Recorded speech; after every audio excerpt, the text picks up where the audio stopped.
Operation सिंदूर के बाद पाकिस्तान की नापाक हरकतों को लेकर एक और खुलासा हुआ है।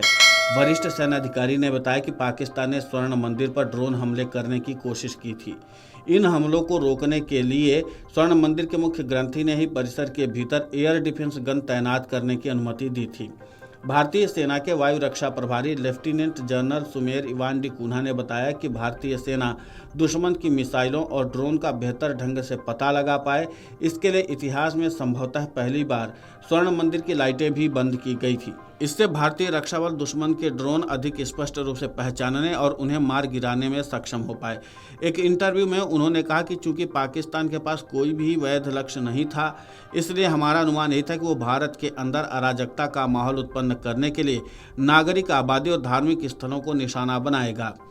हमने स्वर्ण मंदिर प्रशासन को खतरे की गंभीरता के बारे में बताया और उनके अभूतपूर्व सहयोग के कारण ही दुश्मन के मंसूबों को नाकाम किया जा सका। DG army air defence lieutenant general Sumer Ivan D'Cunha ने कहा कि हमारा देश किसी भी रूप में नागरिकों को नुकसान नहीं पहुंचाता है। उन्हें पता था कि हम उनके विमान को मार गिराने की कोशिश नहीं करेंगे। संघर्ष में पहली चीज़ जो आप करते हैं वो ये सुनिश्चित करना है कि आपका हवाई क्षेत्र राष्ट्रीय और अंतर्राष्ट्रीय उड़ानों के लिए बंद हो, लेकिन उन्होंने कभी ऐसा नहीं होने दिया। उन्होंने इन विमानों को उड़ने दिया और मुझे लगता है कि ये एक बहुत बड़ा सबक है जिसे हमें सीखना चाहिए।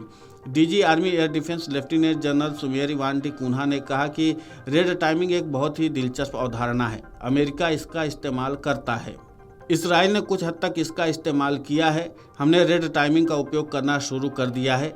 ये एक आकर्षक अवधारणा है जो आपके द्वारा की जाने वाली किसी भी कार्रवाई को चुनौती देती है, ताकि आप ये समझ सकें कि उस कार्रवाई के परिणाम क्या हो सकते हैं, ताकि आप जान सकें कि यदि आप ये कार्रवाई करते हैं तो अगले चरण के लिए क्या तैयार रहना है।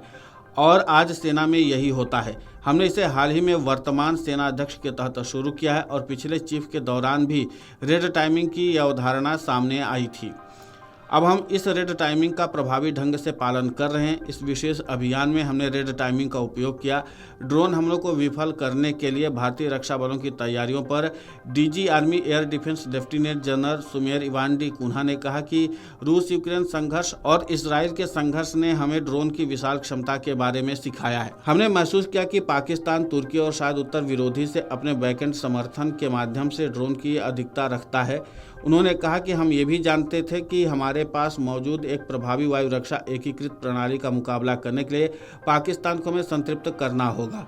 पाकिस्तान पहले आपके राडार को नाकाम करने के लिए बड़ी संख्या में कम ऊंचाई वाले सस्ते ड्रोन भेजे। उन्होंने हमें अपने राडार खोलने के लिए भी मजबूर करने की कोशिश की।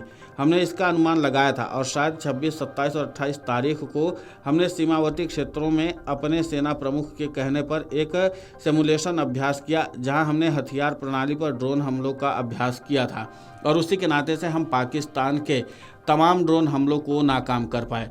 कुल मिलाकर के कि भारतीय सेना की तरफ से पाकिस्तान के हर उस दावे की पोल खोली जा रही जिस पर पाकिस्तान दावा कर करके इतरा रहा था। अब कुल मिलाकर यह है कि भारतीय सेना लगातार पाकिस्तान के एक एक दावों को जिस तरीके से पोल खोल रही है, तो पाकिस्तान अब दुनिया भर में बेनकाब होना शुरू हो चुका है। इसलिए पाकिस्तान की तरफ से अब थोड़ा कम दावे किए जा रहे हैं, लेकिन शुरुआत में जब ऑपरेशन सिंदूर हुआ था तब पाकिस्तान की सरकार और सेना दोनों के तरफ से लगातार कई बड़े बड़े दावे किए जा रहे थे।